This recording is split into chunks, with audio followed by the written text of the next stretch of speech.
Welcome to Mayana, Muspa Bohol Organic. First time for me here. Kay on the way to Sabalyones man me. Then Pilar and then Ubay na dayon bes. It's like flowers in Belgium, oh, ang color, ang forma.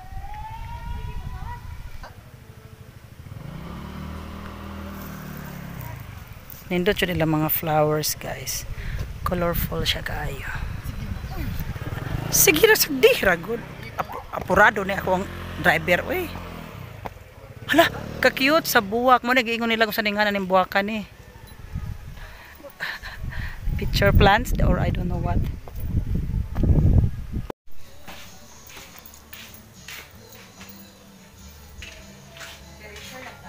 Sige. So na may grapes dire, strawberry sa Bohol, guys. Mura pa mig bagyo dire. So nalipay lang pud mi nga naa mi dire, bahala na kung sa porma sa mong strawberry. At least magkatilaw ang taga Bohol. So man. Road stimulant na sa. Okay. Ala, baligya pa nga payas. Pila man eh?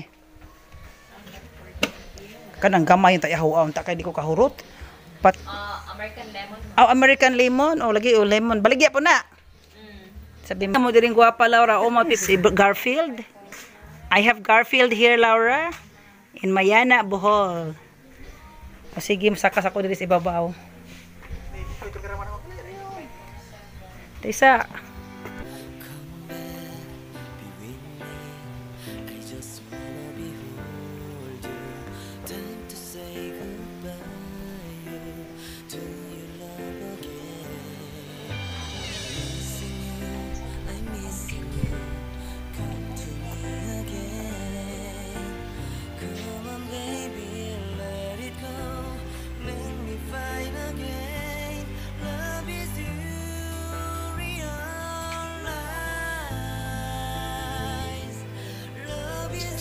That's kung ano siya, murag passion fruit.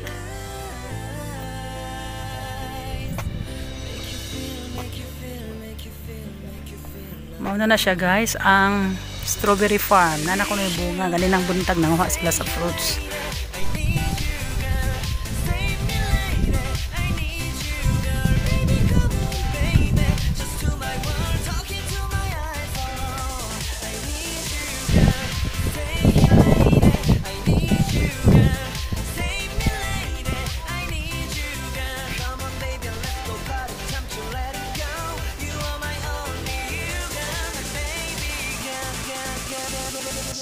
Ang strawberry nila diri best kay arang ka pilipog kaayo, pilipog very native jud kaayo ba, native gagmay kaayo, not like sa gawas na kanang ay nindot pero kani murag puti mo siguro ni siya nga klase.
Bagong farm dito sa Bohol, guys, parang mini Baguio siya kasi ito the highest peak in Bohol. Nagtanim sila ng mga bulaklak at saka mga strawberries.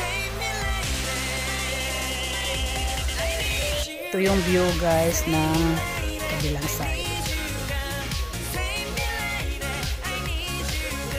Dami, ang laki ng taniman dito, guys, ng strawberry. Ang taba-taba ng plants nila. So magbaba na ako, guys.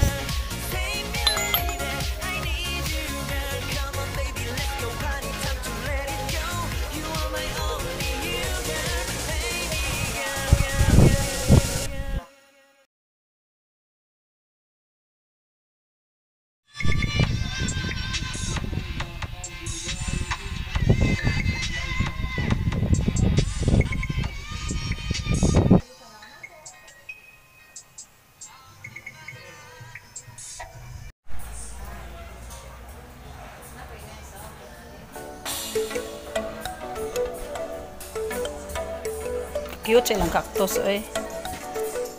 Ano naman na sila tubig. Eh, napay rice, ma'am? Oh, 1 cup ra, kaya di man ko mag-rice. May apos tukar. Wala, di ko kahurot anaya. Tanaw na, kaya gusto ko naman ko. Di siya, nagpalit ko ani ganina, yung ani color. Christmas plants daw tawag ani.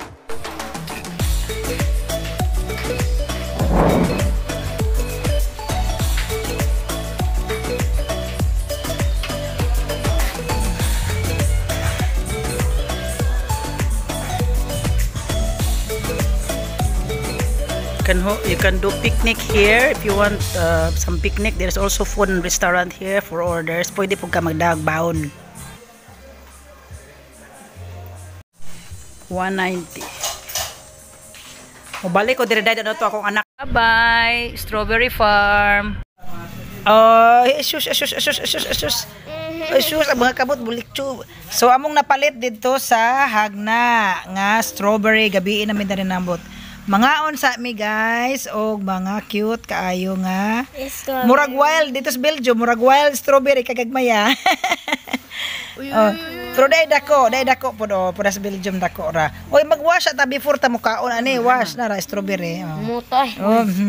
Bitaw kay wa man organic man wa man pero hugasan na nato be ka hugasi ka. Go. Hugasi ka lakaw. Mag-abli sa mi sa amuang half kilo ra ni guys, half kilo ang daghana kayo. Ani siya abono guys, why spray.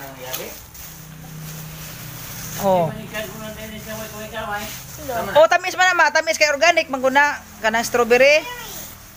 Guys, 12 ka ingani kuno, 12 pieces of like this kay half kilo. Ang very fresh wala jud siya.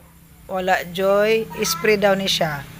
I bought it in RG Farm in Pilar, Bohol. Kay favorite na ko ang salad. Hello guys, in fairness guys, dili ingon panghambog no, dili kay siya pula, dili kay siya pula pero tamis siya dito sa Belgium kay ang gikaon kay magneed pa kog asukar kay mura na pagkaaslom siya. This one kani siya kay lami man siya sa gagmay kaayo kay tamis. But I don't need sugar na. Na may dagko me. Saka pa. Tamis bitaw siya do ala. Ala tamis jud na. Nga, mabalik ko dito. Tamis man di ay. Ako mga pag-umangkon dire nangaon sila. Nangaon sila og kuan.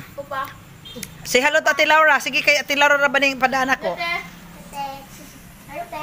Ina Ate Laura nakakaon na jud mig strawberry. Ate Laura nakakaon na din mig strawberry. First time in my life. Gabihan na yung first time na dito ko eh. Kahit.